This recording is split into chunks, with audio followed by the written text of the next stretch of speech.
This to make it 28-3. Arthur Blank loving it. Up by 25. Toss to White.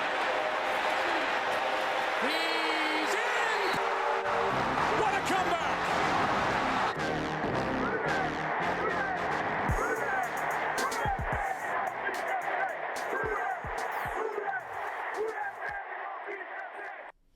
All right, welcome to another episode of the 28-3 podcast. Today we are celebrating a victory. It is Victory Monday. Almost forgot what this felt like. Got the win against the Falcons. Thank God. I did forget what it feels like. It's been, 2 7 months. weeks? So, yeah, 2 months, 2 full months. Yeah. God damn. Watching them do the whole club dub thing, I was like, they haven't done this since week 1 because the second win was in Dallas. So I'm like, we don't even know as fans. We've forgotten what club dub looks like in the new renovated locker room, man. I really did. I was looking at that. I'm like, oh, this is pretty cool. They should try doing this more often. Yeah, they like But high wait a minute, we ceilings, used to like- do that when we would win. Yeah. I like how they actually have the lights like built in to the facade now, where when the Sean Payton days or like the image of Jameis on the crutches, it was like they clearly brought in their own lights from like the local DJ down the street, and like you could see the square fog machines in the locker room. It was like that was, I mean, the good old days, right? But hey, they got the new fancy locker room. Club Dub came in, and it was Club Dub with that RIZZZ. Oh, there you go. You I'm gotta, old. I don't know what Riz means. You do know what RIZZZ means. It's just short for Rizzi. No, There's more to it. I don't know what it means. it's like, Do you know what it means? Charisma. yeah. There you There go. you go. Okay. I don't fault you for being unfamiliar with the term, Max. You know. don't have kids. That's the problem. There we go. Your kids use that term? Mm-hmm. Wow. Well, my 5-year-olds don't, but Shout out James. Coming And through, huh? Daphne uses it too. Keeping you youthful. You're sus. You got RIZZZ. All the words. sus. All of it. Yeah, we were. I've heard that one. I have heard that one. In translation, Max, is that our team's play was highly sus until we got the RIZZZ. There we go. So Well, you brought up Jameis, and this is officially Jameis week. yeah. Jameis coming back to the Dome with his unwavering faith and all the other things that he'll say pregame. And look, as a person, you can't not love Jameis. So it'll be interesting to see how we take what we did this past Sunday against a team like the Browns. I mean, I think the Browns are definitely, look, in theory, okay, you can beat the Falcons, you can beat the Browns. But Browns are unpredictable. We're unpredictable. So we'll see. But more importantly, back to this win. Let's relish in this. Yeah, this definitely. victory over the Falcons more. It's I'm all happy, that mattered. I'm happy to have missed on my prediction, predicting us to lose. I just thought the football side of it was going to be too much to overcome. There was a little bit when the Falcons were storming back where I kind of got that feeling like, yeah, we had the energy. We seemed to be playing a little bit more impassioned and even to a degree like polished and not playing outside of ourselves. The defense, I thought people were, except for big passes to Drake London and Pitts, I thought the defenders were in position better. Bijan Robinson just did Bijan Robinson things, which is hard to defend against for any team. But then, they just kind of started to chip away. And, I think Nick had a good take on the overall, like, fact that we got the win. I don't know if I'm 100% in his camp, but you've got some validity to what your take on it is. Yeah, my take on it is it's the exact opposite of what happened in Atlanta. First off, I feel like we dominated in Atlanta. I don't necessarily agree that we're in the right position. I feel like our defense got dump trucked. Just we got a couple good stops. I'll give us that. We forced field goals. They missed the field goals. I mean, missing 3 field goals in a game is very uncommon. Yeah, especially for Koo. And certainly against us. He Yeah. kills us. So he's been saving up to have one bad game after he's killed us in multiple games. I mean, you can say Bijan did Bijan things. He averaged 5.8. Well, Algier averaged 5.4 a carry. They had 180 yards rushing. Yep. Over 5.5 a carry. They had 300 yards passing. Drake London, 90 yards. Mooney, 90 yards. Pitts, near 60 yards. They kind of did whatever they want on offense, except they couldn't finish drives. Yeah. And yes, that's the most important thing, right? You got to finish drives. You got to make the field goals. You got to put some of them in the end zone. They didn't. I don't think our offense was dynamic. I think that's as good as our offense can look with the current skill positions we have, and I give Derek Carr a ton of credit for that. For him to be able to throw for 270 yards and get a couple huge plays on him, and should have had more huge plays on him. Yep. With what we were rolling out there, that was an excellent game by him. There wasn't a poorly thrown ball that I recall in the game. He threw some away. He didn't take bad plays. He didn't put the ball in danger. When the play was there, he put the ball there every time. Yeah, the only poorly thrown was when Morrow kept running. You think he thought Morrow was going to sit. Ball was well behind him. So that's the one bad pass. And I'm going to say, if you're watching that route, it looks like he should have sat in that window. He should have, but he didn't. Right. But again, I'm not faulting Carr on I think that's a communication thing. I don't think he threw it. I think he threw it where he wanted to throw it. Whether he was right or Foster was right, I think he threw it where he wanted to throw it. Carr's body language was kind of like, I should have known you were going to keep running. I threw it like you were going to sit. It's my fault. I don't know. Because he said sit. He put his hands up. He's like, I want you to sit. And Foster did a same motion back to him, and they both thumbs up each other. Yeah. Right. They're like, got it. Yeah. Like, whatever it was. It's like, hey, look. Whatever it was one play out of the whole game because he was on fire. Yeah. I think if we would all agree, well, I don't think you agree with it, but I agree with Nick that Carr was the offensive MVP in this game. I think it's clear. I'm laughing. I think it's clear. I thought you were going to say. I think most people are going to say Valdez-Scantling, but the reality is Carr was putting it where it needed to be. If Kamara makes that catch at the end of the game and that Taysom play doesn't get called then back, Carr is a runaway. It's a 400-yard game with 4 touchdowns and no bad plays. And it shows you sacks are a QB stat. Because that dude, is, you know what I mean? It's like he doesn't get touched right now. It's the same line, zero sacks. Yeah. Okay, and we were saying the line's not protecting Rattler, and he's taking 5-6 sacks a game. You put in an experienced guy, far better in awareness in the pocket at this point in their career. Again, who knows what it looks like 5 years from now? But today, you see that difference. He doesn't need an elite line to not make bad plays.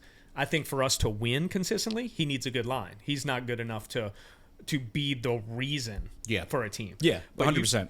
But you saw, I mean, the last 2 games, even Carolina, he started off really slow first quarter, and then once he got going, you just saw the difference in those 2 players at this point in their careers. Yeah. I love that this went this way. Obviously, this is Atlanta. We all want, if we're going to pick one game to win the rest of the season, we want it to be Atlanta. But this was a pretty same old performance for me as far as up and down with offense and defense. We see Matthew and Taylor miss multiple tackles. We see Taylor with 3 penalties. We see the AK drop. And that's not an AK knock. That's just we seem to not make the plays sometimes when they're there this year a lot. Yeah. And Foster... I know Greg Olson was saying it wasn't a hold. It was clearly a hold on the outside shoulder pad on the inside arm. Yeah, he was talking about the outside arm. I agree. He was inside, but the outside arm was yanking clear as day. No, it was a hold. It was a hold. Yeah. Whether Taysom could have broke that tackle, that would have been really tough. So the play probably doesn't happen for a touchdown. I feel like if he cuts it inside, though, he still could have scored. He had a chance. Yeah. So to make that hold there, 20 yards downfield, just a kind of a bonehead play. Yeah. We still saw a lot of those things, and that's why I'm not like crazy optimistic that somehow we're going to go on some big run and get back to 500 or something crazy. I think it looked very similar to we've looked since Carr came back, and it's going to be games that are probably very tight, that are probably going to be higher scoring than this if Carr can keep scoring with some of these teams, because the whole secondary is gone, and it looked like it to me. Other than the pick, it looked like it. Now, I give the defensive line credit. They look better than they've looked in a very long time. Correct. That was so we got Grantham out of there. Yeah. Maybe so. Which I love. Peyton Turner played a lot and made a huge difference. Well, they said they had Cam played 33 snaps, which was huge for him. And got a sack. So, I don't know Jackson what it was. Saying there's a totally different approach on the defensive line, that they blitzed at the lowest percentage they had all year. And I know that when DA's dialing it up, there's a lot of stunts, and it's very complicated on the defensive front. Yeah, they kept it and so simple, they kept it simple. It's just like 4 guys. We trust that these guys are talented. Let them just get back there. And, I mean, hell, you even saw Cam Jordan do it. And Peyton Turner getting back there. Well, the running back had a tripped offensive lineman for Cam to get there, to be honest. That's fine. Look, but he was there. But Peyton was there. Peyton was in there a lot. Something happened on Peyton Turner's sack fumble where it almost looked like he matrixed the guy. Like he was. I know, huh? He was looked Neo. like a glitch. It was so It was weird. like he just went fall down. Yeah, it was strange. And the guy fell. Jedi mind trick. It really was. So we got lucky, sure, but it looked different, and that's all you can ask for. Well, look, I'm not going to call it luck because we didn't turn it over. Yeah. We didn't have an abundance. And we made the plays at the end Right. of the game, which we have not done all season. There were a couple of lucky breaks that For go sure. your way. 100%. My one quick statement on it is that, at this point in the year, our success in any given game, or at this point with our record, I'm rooting for seeing us do good things against the teams we hate, like this game against the Falcons. So whether or not it's indicative of what we're going to see for the rest of the season, that much, I know that I can't even put any stock into that, and I don't really care to put any stock into that. I'm just happy that we played a good game against a team we hate and got a win, so we can actually feel For sure. be happy again. Do you think that just looking at that as an offensive game for us against a good team, not against even a Carolina, right, where I think we move the ball better, but that's Carolina, so I'm not going to put a lot of stock in that either. And I'm just talking since Carr's return. Is that the best our offense can look, you think, with the current skill positions and offensive line situation we have? Yeah, unquestionably, because Carr should have had 400 yards and 4 touchdowns. That is the absolute apex of what this offense can look like as it is currently constructed. I think so too. In terms of getting open when they got open, and the amount of time, generally speaking. Now the amount of time you had to throw against a pretty mediocre pass rush from Atlanta. We weren't throwing downfield other than the big shots. We weren't. We were using AK. We were keeping it underneath. We were keeping things simple. Couple great catches by Kevin Austin? Yes, Kevin Austin. The catch behind him on the sideline was an incredible that was a good catch. Yeah. But he's fast too. He's got talent. Yeah, that was kind of an eye. I don't think you can expect a whole lot more. I mean, I don't think so either. Me neither. That's kind of my point. Yeah. Well, hold on. Before we go any further, let me compliment you on your shirt. Oh, yeah, Wonderful. You want to get that in front of the camera? There we go. One of the ultimate ain't Diaz no more.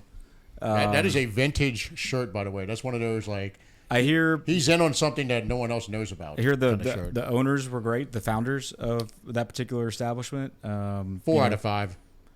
Sure. You know the roster better than I do. I do. And cured meats on sandwiches, a little lunch, grab and go, a little quick stuff, service. You had a great beer selection there.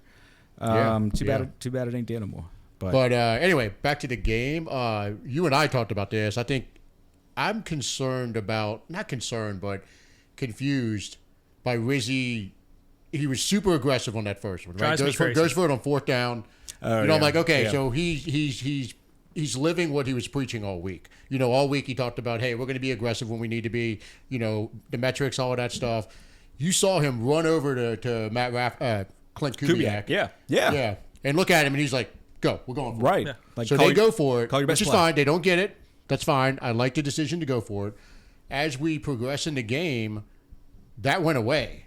And it was like the very end of the game, that last one where Greg Olsen was like, man, they got to go for this here. Yeah, 100%. And he doesn't go for it. I'm like... And we talked about this. Pick a lane. Are we going to be aggressive and, go to full Nick Sirianni? Or is it going to be... just have an identity. I was hoping when Rizzi announced at his opener press conference, when he said, I was doing game management before, I was hoping that it was a Dennis Allen call as to whether or not to go for it. It looked the exact same as some of the other questionable calls we've seen during the year. So it appears that the decision making didn't change. Right. That's what I mean. We talked about this on 2 other games. Looks like he was there. I was upset because we were beaten up on the offensive line, and we tried to go for it on 4th and 2 twice. We get stuffed in field goal range. We get stuffed. And I'm like, why, when we're not able to run the ball, are we not going for it on 4th down? Then we brought it up in the Carolina game again after that, where we're running the hell out of the ball. Yeah. 4th and a foot. Go for it. For the game, essentially. Yeah. And we don't go for it with Dennis Allen, and we're crushing Dennis Allen. Well, you cannot make a case to me where you're going to go for it. And I told Max this. I'm all for it 4th and 1. In field goal. When you get to 2, that percentage goes down drastically. Okay, it turns basically into a 2-point conversion is what you're running if you're down by the goal line. Okay, and that's about a half, about a 48% chance. Yeah. On I think the 2-point conversions is over the last whatever years. It's a little bit less than half conversion rate. So you're going half conversion rate. You just got a turnover. Wasn't that right after the turnover? What happened? How did we get the ball right there? Fuck, I don't remember. But at the end of the game, you're talking about? No, I'm talking first drive. No, first drive, we just forced a punt. Okay, we just forced a quick punt, and we went straight down. I would have liked to take the points there. Maybe that's conservative, but again, like it's a tone setter. You deferred. Let's get points. Yeah. But he didn't. I'm okay with it. I understand it's not a horrible call. I'm not saying it is. Right. My personal preference would have been to take 3 points. You go for it there. Then another 4th and 2 comes up in a similar situation. You don't. And then again if near the end of the game, a chance to go for it on 4th and 1, and we don't. Yeah. So either pick a lane. Yeah. Because if you're going to just randomly do it, it's going to be unsuccessful. Yeah. We're going to be the team that goes for it, or we're not. If it's totally if the protocol on 4th and short is your whim as the coach, then it doesn't make you feel very great about that protocol. I'll say I didn't listen to his post-game press conference to see if he explained it himself. I think the only things I saw from the post-game presser were how big his shit was before the game and the fact that Peyton Turner paralyzed him temporarily. Dude, that was freaky, man. It looked unnatural. It was just like, whoa, what For a minute, I thought I was the only person that noticed it because no one said anything about it on social media. I saw and I'm it, like, did he have a fucking stroke? It was like social media even took a delay to be like, can we ask what happened there? It was just weird. He said he's got a weird. C5-6. See, we should have Paul on for this one because he said he had a C5-6 issue where he said he's probably he said this after the fact, I think, that he's going to have dealt with. So he hit him in the perfect spot. And a lot of basically those, old football guys have like lingering issues, and I always have thought he walks not with a gimp, but he's got a different kind of a gait. It's a better walk than the Dennis Allen walk. Yeah, than the fucking sassy little meadowy housewife. Better walk. than you want to know what he has to say about going for it. When you win, you don't have to answer that question. So exactly, that's the difference. Yeah. So he won. He gets away with it. He moves on. My whole negative take on the game, which is very small in comparison to how like ecstatic we all are that it went down this way, right? Especially seeing them melt down, it gives an extra little boost to it. It's awesome. Yeah. But I didn't see a whole lot of different stuff. I didn't either. I felt like I was watching the Saints of 2024. It looked like the same exact team, except at the end of the game, we got lucky instead of getting unlucky. We made the plays. Correct. Yeah, that's the only difference. I feel like it was similar. We're in the game now this is not the Carr injury era, but every other game when Carr played, it's that same close game. We found a way to lose it, but we were right there. We were almost good enough. This one, you're like, it. When they got the ball back, you weren't feeling good. No one was feeling good. I thought the second Camara dropped that ball, I'm like, we're fucking losing. Yeah, it was like, everyone thought that. I could just see the Drake London completion coming down the field. And then something weird happened, and then there was a sack fumble. It was you crazy. Start thinking about Philly, Carolina. You start thinking of all those games that went just like that. The difference is that the defense closed it. They did. For maybe the first time all year. Maybe. I can't. No, I'm saying because I'm trying to remember if they had the 2 games we won. We blew them out. So this is the first time. So this is the first time defense actually closed it because they had chances to close it against Atlanta and Philly in Philly. That didn't happen. I agree. They made the crucial play. The ultimate speculation is defense much more compared to offense, and maybe let's not act like they played well though. I don't think we can do that. I think they played missed better. Tackles. We had penalties. We gave up almost 500 yards in a Well, Atlanta's been doing that to a few teams this year, but I do think we didn't have the catastrophic mistakes. So, Alante still had a terrible PI. He played, he was around the ball again, but he didn't have a good game. No, he didn't. And that's after a bad game. Definitely mistakes on defense, but it was like there weren't such a quantity or accumulation of like catastrophic game-killing mistakes. And when it push came to shove, it makes you wonder. What we'll never truly know the answer to is the defensive side of the ball is much more of a read and react, see ball, get ball, hit guy with ball. Is a more impassioned team I'm going to tell you able to do that? What Corey would be saying. I know what your if we lost this game, we can't stop the fucking run.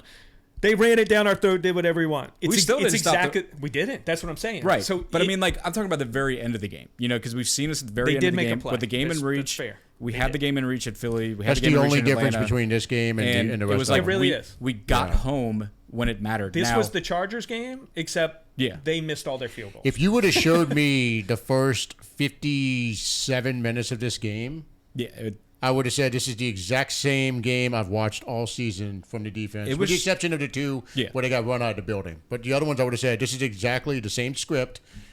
And, I would not have been surprised if we blew it at the end. The only difference is the defense stepped up at the end and made a couple plays. How does Matthew drop the one in the Broncos and then make that pick? That pick was so much harder than it looked. He's coming up to hit the guy. Well, it's like the ball sails and he just bang. It's like the Kamara drop. It's like sometimes you're just too open. And you sometimes lose games on these things. Your like right brain checks in and is like, hey, this thing's so easy. But those two guys, that might be the only times in their career. It's like when you see Steph Curry is so wide open that he probably misses more when they're insanely wide open than he does when he's got like two guys falling on him. Kamara still got that hand injury. It can't be 100%. He had like a broken bone in his hand, so it was just a weird thing. We've watched him for 8 years now. Is that right? You've never seen him do something like that. You've seen him drop something on a flat wrestle. I loved him coming out in the press conference and saying, "Okay, before anyone says anything, that's the most embarrassing thing I've ever done." I'm glad he did that. Keeps it real. Glad it was great. Just like Rizzi keeps it real. But I will say, Rizzi keeps it too real. I don't need to be hearing about his shits. Love it. I fucking love it. To end the mysteriousness on Alvin, I know why he dropped it. It was a terrible throw by Carr. It definitely was.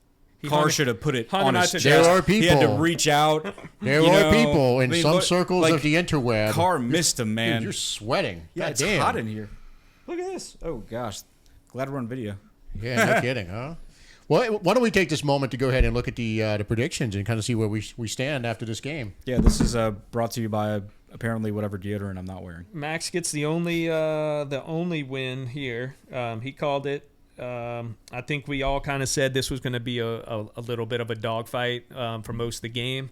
I thought it'd get away from us late in the third or in the fourth. It did not. We kept holding them and getting the field goal misses, which helped. A big pick and a huge sack on the last drive, obviously. So, like Corey was saying, they made the critical play. As far as MVPs, for me, I'll start it, and y'all can agree or disagree. Derek Carr to have that game with what we're rolling out there, he's the MVP of that team. The team was very, very organized. There was no stupidity going on. The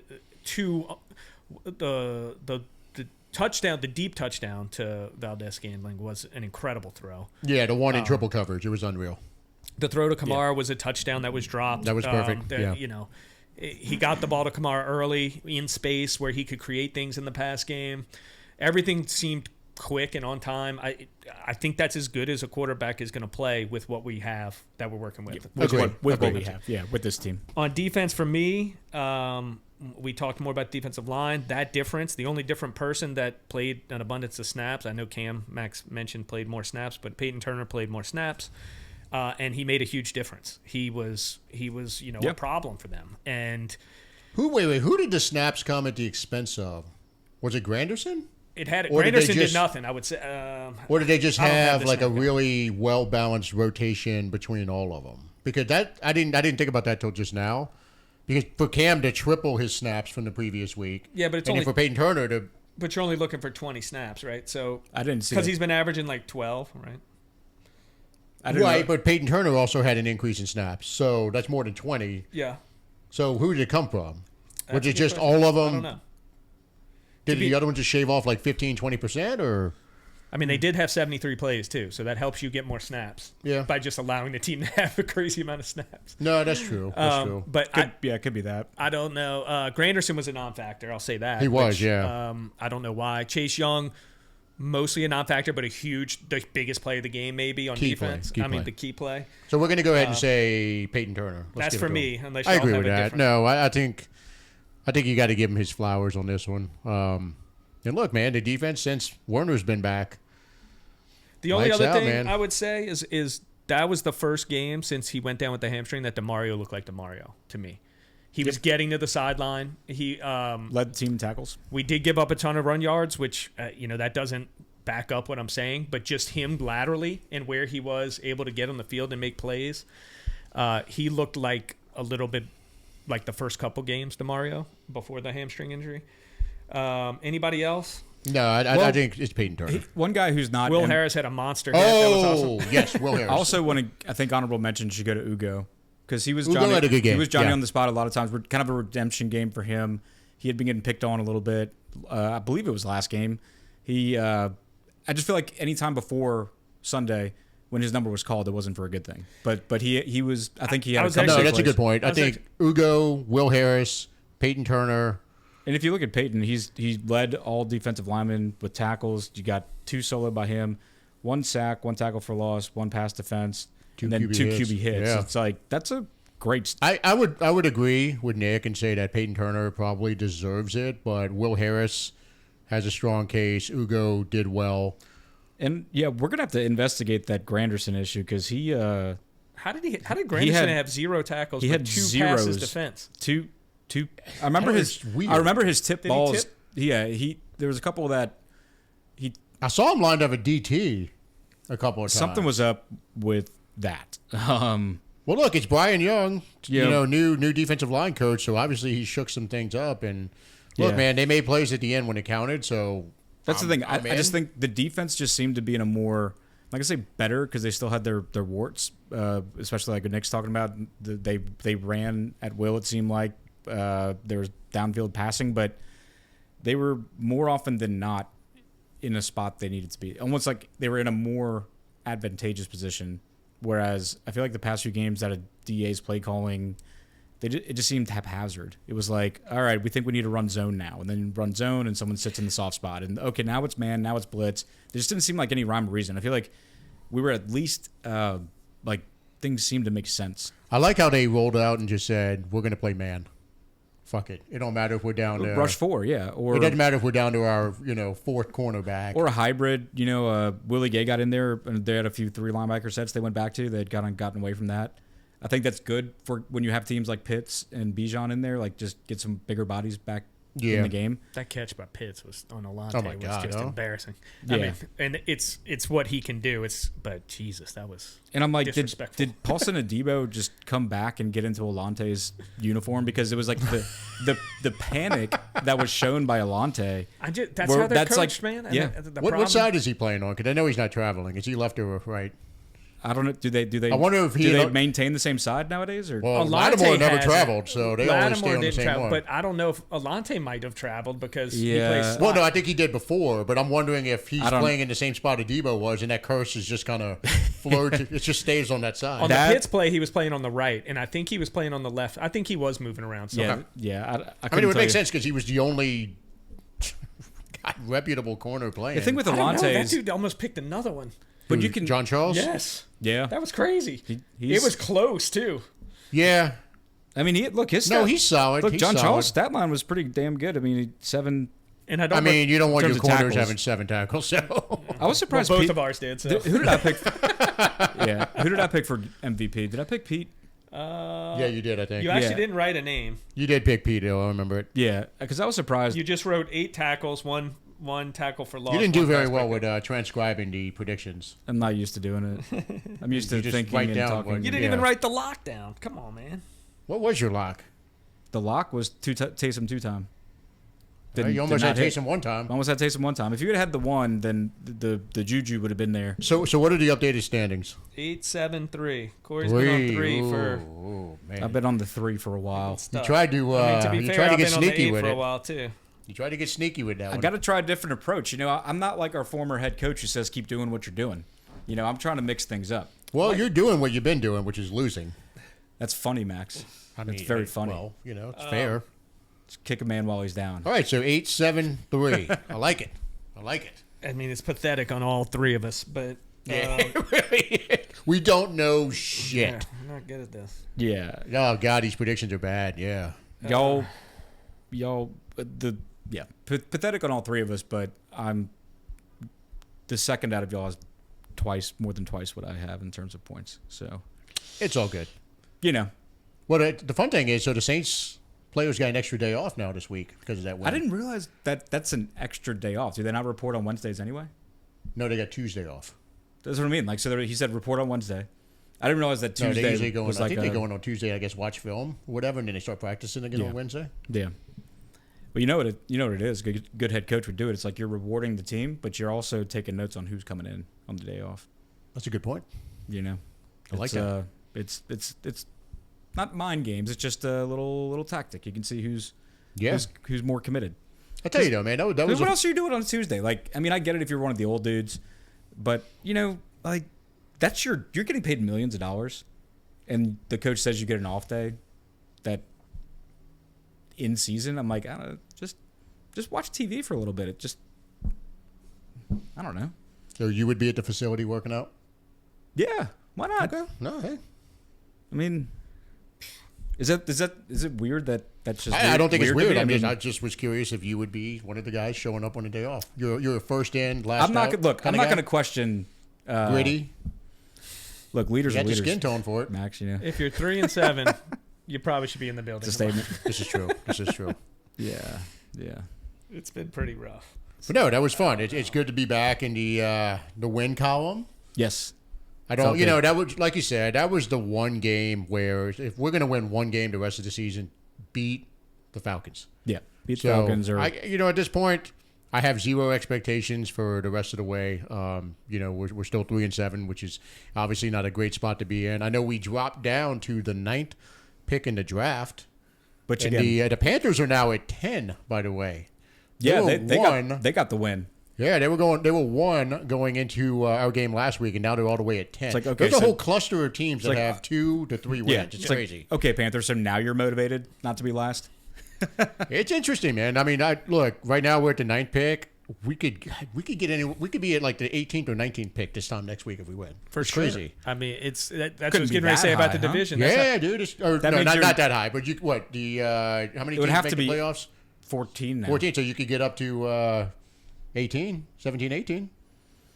Yeah. I mean, this division. I mean, look how bad. If we would have beat the Panthers last week, we'd be in the thick of it. You'd be in the thick of it because it's so bad. Like this year more than any. We control our own destiny on Tampa Bay. That's crazy. At the end of the game, still. Tampa's done. Atlanta obviously has a big lead. They've got this is why I thought there was a chance if you beat the Panthers. Right now, Atlanta's got Broncos, Chargers, Vikings upcoming. So we're looking at Tankathon right now. Yeah, we're looking at Tankathon. So the Jaguars have the first pick in the draft at 2-8. So the Cowboys are 3-6. They have the 11th pick. So there's one game separating picks 1 through 11, which is wild. How many have 4 though? And then 4, there's all the way to 17, like you said. Yeah, you win one more game, you might drop all the way to 17. Yeah, the highest. The Niners have a winning record. They pick 18. Everybody else is 500 or below. Put it this way: we 17. win one more game, we're at 4 wins. The highest picking 4-win team right now is at pick 17.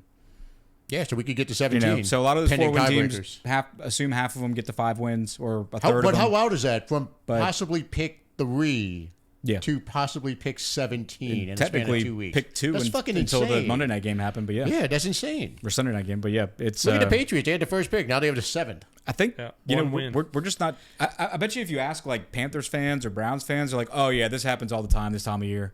But we're just not used to looking at Tankathon. No, we're not. You know what I mean? Like it's you probably got the cellar dwellers that are just like, oh, it's too early to check Tankathon, man. It's like going for 2-point conversion the first quarter. You got to wait a little bit. I'm sure that people have seen this happen before. Okay, wait. So here's a question. I know we kind of bring this up every couple of weeks. So now there's a little more hope in the building. 3-7, 9th pick. If the draft were to happen today, after what you saw yesterday, where would you want to go? In what position? Yeah. Obviously, we have needs all over the fucking place. I still say O-line. I'm with that. I think you would be with that too. It's O-line or D-line, whichever better player is there, because don't forget, Chase Young's probably gone. Cam's done. Yeah. You've got big holes on the defensive line, too. D-line's tough to draft, too, if you're not in like a top 5 pick. Have like generational D linemen, but all the generational ones are kind of in that middle area though too. Yeah. I mean, if you really go back and look at Aaron Donald was Aaron Donald, J.J. Watt, Warren Sapp, all of them were outside of that top 5, which is kind of weird. In the teens, yeah, we did a good job. I mean, well, this year's been an off year, but I think looking what he did last year, I think we did a good job picking Rizzi. There's more to be seen this year. He's got to kind of get out of the sophomore slump. He'll be playing for a long time. We know that much. So you didn't bust on him. He's not a bust. Yeah, let's see if he can become a really good player or not. You're right. His floor at this point is good starter, I think. Yeah. But his ceiling is still all pro. And that's the crazy thing about I think he's a good pick because He's in the 20s, dude. He's a great pick. He's young, but he's physically large enough to where, some of these teams value guys just for their sheer size. Yeah. Like, they don't care if they have a stat line at all. They're just helping the offensive lineman not get to the second level. Yeah. So, like, that's his floor, right? Is just being a kind of to me, where we picked him, when you pick someone in the 20s, you know what I mean? Yeah. Like, that's, you want a borderline Pro Bowler. Right. When you didn't, he is. When you didn't, he's not that yet. He can get there pretty when easily. you didn't give up an Olave number of picks to get Correct. him, That's why you sit tight. Yeah. I think as far as the defensive line goes, we just don't have a difference maker. We don't. And I was watching Penn State play, and they have Abdul Carter, who I think right now is the top defensive player other than Travis Hunter in the draft. Where is he projected, though? He's edge rusher. He's could play linebacker this year. He's playing defensive end, so he's projected top 5 pick in every mock I've seen. So a week ago, I'm like, oh shit, that's on the radar. Now it's like, that's probably not. Now you're probably looking at like James Pierce from Tennessee, who's smaller, who's more linebacker edge type, which is not the Mickey Loomis mold at all. So then that's the next question. It becomes, if we have the same coaching, if let's just say Rizzi stays around, they're probably not going to change what they value. Now, if you bring in a different coach who's, like, let's say he's a defensive oriented coach, then you might get the profile changes on what he's looking for. Yeah. But I think, like, we all like Rizzi, and there's a case to be made for giving Rizzi a chance 1 year. While I told myself I wasn't going to have this conversation with myself or with others after one game. I was like, don't get too hype after one game. Don't get too hype after one game. No, to me, it's not, and that's what I was just about to. I was just about to say that it's not actually hype. It makes you think. And I thought this even before the Falcons game. Like, we all, if you've followed this team, then you know damn well, in a good way, who Darren Rizzi is. He's a high energy dude. He's attention to details on his position group.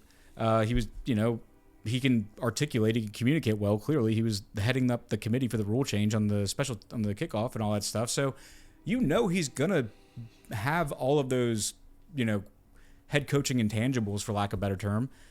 So it's kind of like, given where we are with our cap situation, given that Loomis, because Loomis doesn't say anything directly, but at least the perceived effort by the front office is to try to at least reset the deck on the cap situation.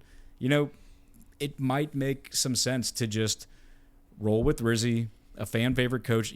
You're not expecting to win the Super Bowl with him, but he's going to bring energy to the games. He's not going to say stupid shit that pisses people off in the press conference. He might say stupid shit.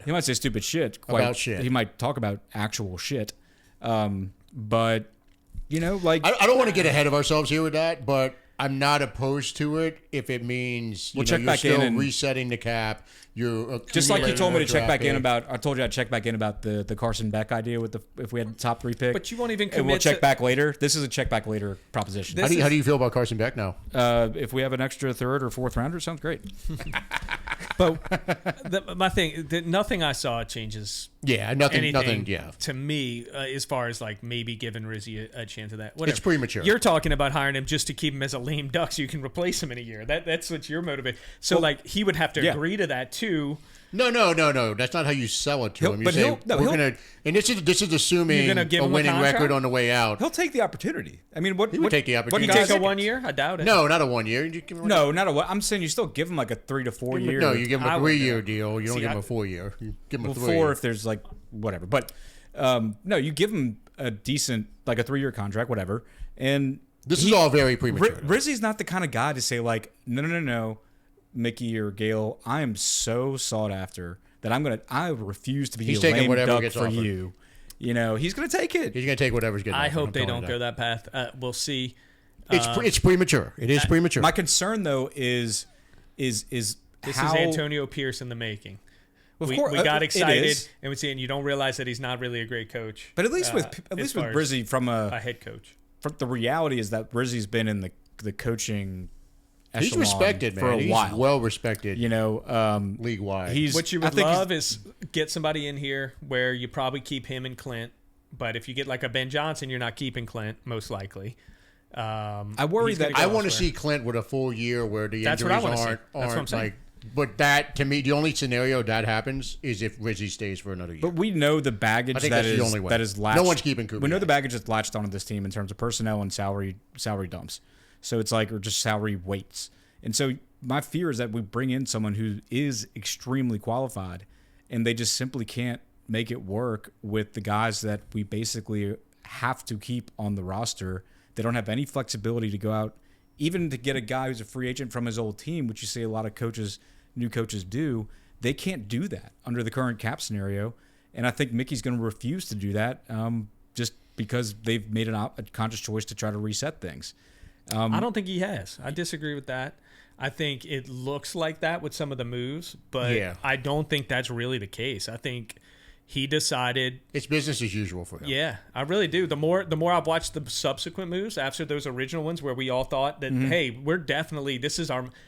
I don't think that's the case. More a sign of the guys we would have typically wanted just weren't on the market versus us deciding, okay, we're going to kind of put a moratorium on. No. Moves. I think the Lattimore trade happens regardless of whether DA gets fired. I think, as Nick said, Loomis is operating under the same protocol he always has. You know, this is not a hard reset. I don't think. I mean, they didn't sell anybody else at the deadline. Yeah. You know what I mean? Like, if you're doing a hard reset, you dump Chase Young because For you're not going to. Well, you start getting rid of some of these maybe salaries maybe on hard expiring reset's contracts. the wrong term. I mean, like, just even being prudent is a change from how we had been.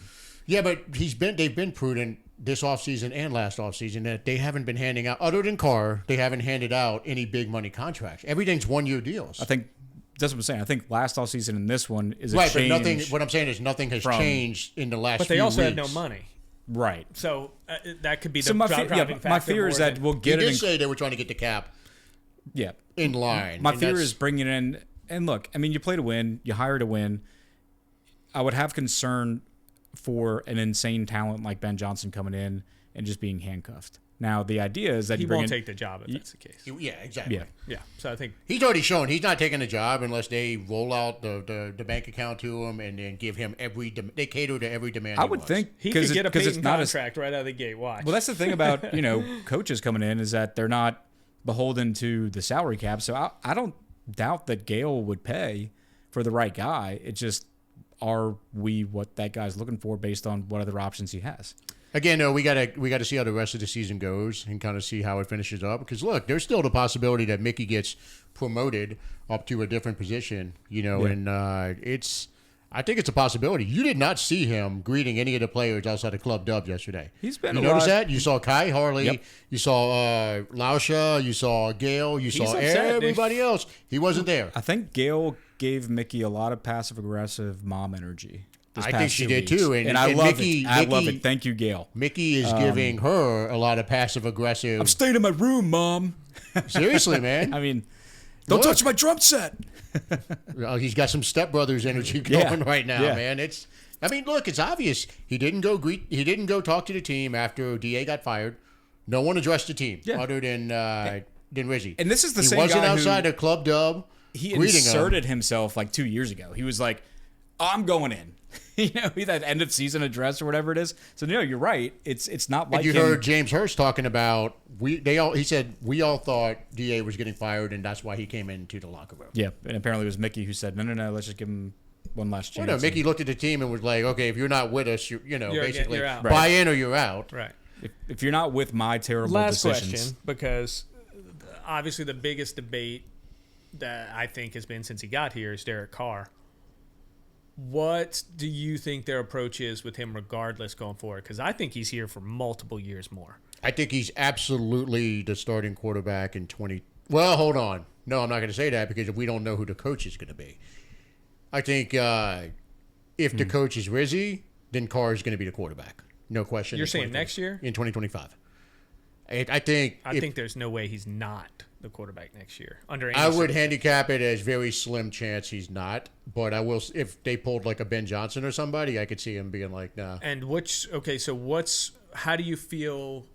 Well, I mean, honestly, what's the best approach to the quarterback position in the next 3 years? I do not want a quarterback in the first round this year. Not this year. We've had this discussion offline. So that's kind of my point. I want to fortify the offensive line Because look, Penning's about to be a free agent. Because are they going to pick up his 5th-year option? They're gonna now. I think You have to now. You don't have to, because you could still negotiate with him, and it's kind of like. Well, you have to keep him around. Just because you don't pick it up doesn't mean he's leaving. You could still. I know, but there's other things you can do. But I don't think you. I think they're going to punt it out a year and give themselves more leeway, just like they did with Davenport and see. Yeah, they could. They could say they're not picking it up and then extend or something like that. Yeah, they've done that in the past. I think whatever they do, it's to keep him secure as under our roof. He's staying now. I think I agree. I don't think it's a guarantee. I don't think they're just going to not pick up the option and let him walk. It's Trevor Penning. He could look but you're not throwing him a 5-year, $100 million contract. No, that's why you pick up the 5th. I think they're going to delay it. It behooves them to sign him.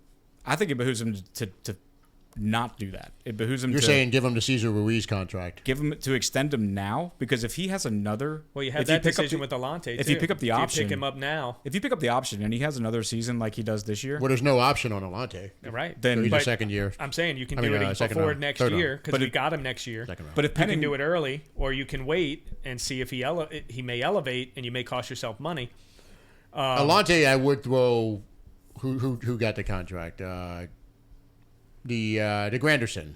I'd do the Granderson treatment with Alante. Give him a solid contract. His raw talent is enough to where you got it. That's what I'm asking. Do you do that a year early? I would do that with Alante, yes. I think you can. But then that means you're not signing a Debo, which brings me back to that's a 1-year, $3 million on a Debo, maybe. That's a rough. We don't know. We don't know what a Debo is with the broken femur. Look, man, I said this on one of the preseason. He's not going to cost anything. I said this on one of the preseason episodes where I said there's a scenario where come next year, only 2 out of the 4 cornerbacks are on this team, and that scenario is very much in play now. Yeah, you're looking good on that. Good job. So, look, I think it's still going to be the 3. I think they're going to make an approach to a Debo on a 1-year low money, and I don't think there's going to be a huge market for him out there because of that injury.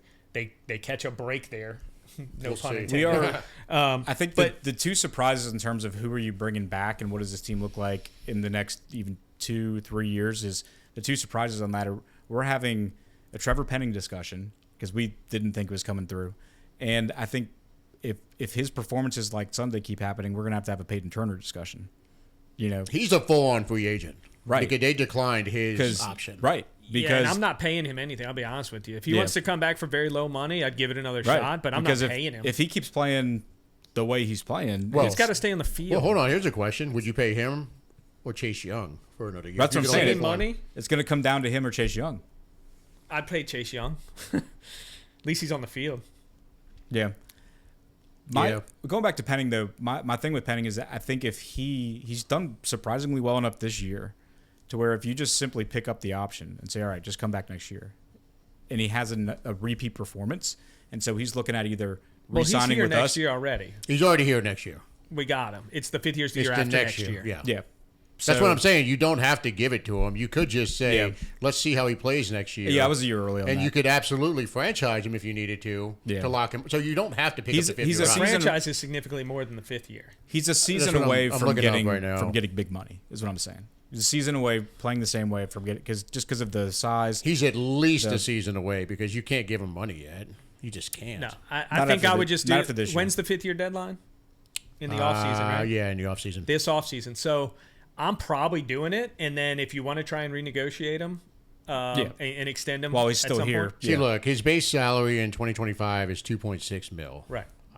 They're probably going to have to leave him at that and not pick it up.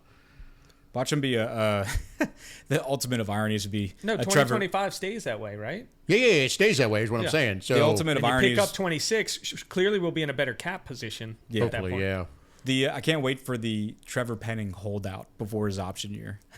Where he's like, I don't want to play on this last year rookie without. It's like, God damn, 3 years ago, who could have ever seen a Trevor Penning holdout? If he'll give you just a starter price, out there, I'd probably do it. I'd probably take that chance that he continues to get better. If he wants if he takes the Cesar Ruiz contract, I'd give him that. That's what I mean. Yeah. So if he wants to take just NFL starter price and not,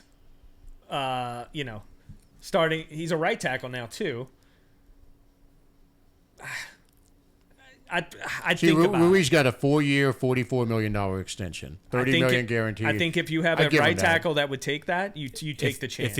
I would give him that in a second, especially knowing you got Fuaga locked up for 4 more years. Now, would you give that to him after this year, or just need to see one? You'd more, have to do one that more early. year? You'd have to do No, that. I'd do that. You would have to do that early, and he might jump at it if you offered that to him in March of 2025. Yeah, That's what I'm saying. Like before next season. Before next season, it has to be It has to be before next season. Yeah. because he's still not. That's a risk. It's It's still a a risk. gamble to do that. But It's a Ruiz gamble, was but- a gamble too. Yeah. at that But point, that's 'cause he just was- starter price. That's not starter price. That's top. fine. That's not top end, top half tackle money. Yeah. I would probably take that risk, and I would too. In that way, at least you have a serviceable starter there, one less position to fill for 4 years. Right. The other And left guard, you can fill that with a 3rd-round pick. the other reading between the lines thing with that issue is the Kubiak factor.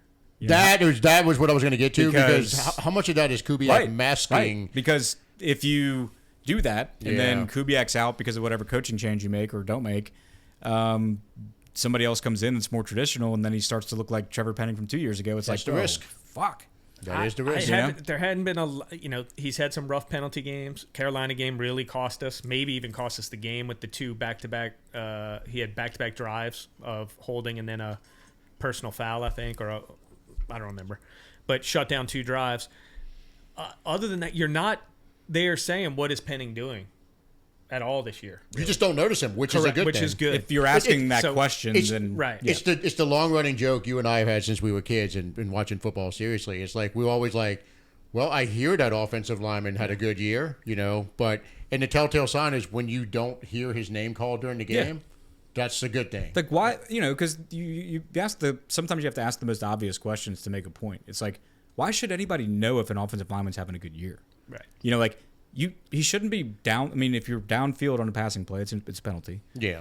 You shouldn't. You only notice them when team's they're not having gonna- a god awful year and they're a complete liability. Like maybe they pick up a loose ball and then run it. yeah. Like, We you shouldn't definitely know. need to draft some offensive line, but you may not have to go use those premium picks. Yeah, on all you're offensive not you're line. not spending a top 20 pick on a guard. Because we forget we have 4 players that are 26 and under that are on the starting right now that we're all fine keeping. Yeah. I don't think right as of today are any of them elite. Probably No. not. But they're all starters. I think we're comfortable saying that with 4 of them. McCoy's a top. He's the top half of the league starter. He's that borderline Pro Bowler guy. Right, not all pro, borderline right. Pro Bowler. And it's borderline. It's from year to year. borderline. Fuaga, I think we all feel He like could be. could right. be. Penning, He's a starter. I he's think. a starter. I think Ruiz, proven he's it. a starter. Yeah, He's a we starter. keep- Same thing. Yeah, Lucas we can't- Patrick, 32 years old. Probably not. You got to get better than him. Yeah. You need someone young there. Yeah. And you can get down in the 2nd or 3rd round. Right. So there's no reason to spend a 1st-round pick on a guard. So under that scenario, if you believe in Penning, then I'm saying defensive line, whether it's defensive tackle. No, Imagine if you could get a monster like the guy from Michigan, Mason Graham, and plug him next to Rizzi. No, look, Right. Holy shit. Barring a cliff from Penning this year, because I think we're at the point in the year, Your hot take is looking pretty damn good. looking pretty damn good. I will, Shout That out one to you, is. man. That Yeah, was good. You get that one so far. Yeah. I can't believe. That's why it was a scorching take at the time, because it's almost as It if really was, man. it's almost as if they had a Trevor. He couldn't have looked worse in No, preseason. it was let's like be they honest. He like couldn't they have- had He a looked terrible, They had a man. Trevor Penning bot in there for the preseason. It was like, all right, your understudy's done. Would the real Trevor Penning please step into the starting lineup? Thank you Yeah. for your service, fake Trevor Penning. That was it. So Yeah. You guys have anything else about the game or? no, I mean we can hit stop on this, and I'll just probably keep talking to this mic, prognosticating about the next 5 years of Saints football because it's what we do. My point is, well, like, you know what? We got the bye week coming up. could so keep I think, going. I think the bye week. We still in need 2 to do- weeks, which we- is, well, I think we got to start revisiting. We have to need do some some of the other episodes episodes. this time. we Some have of the to fun give, ones. and I'll look into the camera for this one. Listeners, watchers, viewers, whatever you're called nowadays, we're sorry because we need to give you all what y'all want. I mean, I know we've been giving you the best Saints analysis out there. We've had hot Minus takes the predictions. that have hit.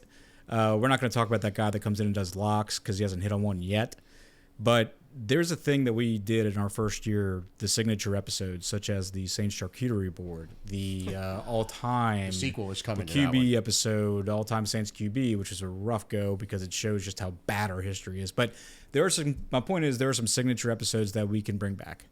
We're not going to do all of them in a bye week, but I think a couple of them are are in store. What do y'all think? I think we got to start revisiting those, and those are fun. I haven't. I'm ready to have the Lorenzo Neal discussion again. This time on camera. Well, if you want to hear the real Lorenzo Neal discussion, you need to join our Patreon. That was the high water which mark. I thought about it. I haven't actually dropped it on the Patreon yet. I need to. I'm depriving. I don't know if the everybody. world's ready for that one. Well, the Patreon is, but the world is not. The world will never be ready for that one. Yeah, that was scorching. But the point is, we did a charcuterie episode comparing every Saints. For people who weren't listening, 70 episodes ago, we did compared every Saints player to a cheese or an item on a charcuterie board. Spoiler alert: Max picked something on the charcuterie board for Taysom Hill that was not food, which was cheating. Brilliant because it was on the board. Fucking cheating. It was on the board. But we haven't done that in a while. It's been too long since I've said Rouse's bag cheese.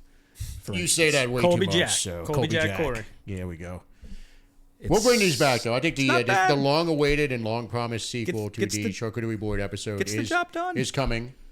It is coming, and we're going to branch off to other parts of the dining experience. I was going to give, in my own time, I'll give my. We're going to do all-time Saints bracket with the NFL. That bracket episode, I don't know if I could sit through another one of those. You won't have to because I'll do it my own time. You do that on your own time. Yeah. Don't waste my time with it. It'll be a sound recording. You can listen to it and give your takes on how the bracket shook out. Yeah, I think it's good. It's a good exercise to know. Like if all the best Saints teams, 7 teams, current NFL. Man, I wish we had camera for that one because my face was just the definition. It would not have been posted. Fucking cringe. I haven't even listened to it. I wouldn't. I don't ever want to listen to that. It was like the Boom Goes the Dynamite Kid on YouTube. It was watching a train wreck in slow motion. Yeah, it was early going. We were still rookies. Yeah, you especially were a rookie on that one. So, but I think we've teased future episodes enough. Yeah, we're good. I think so. That's a wrap. We got to win. That's a wrap. We got to win. We're feeling better. Hopefully we can make it 2 in a row this Sunday. So with that, we're going to go ahead and wrap up this episode. Thank you for listening to another episode of the 28-3 podcast. Who dat? Who dat? Come back.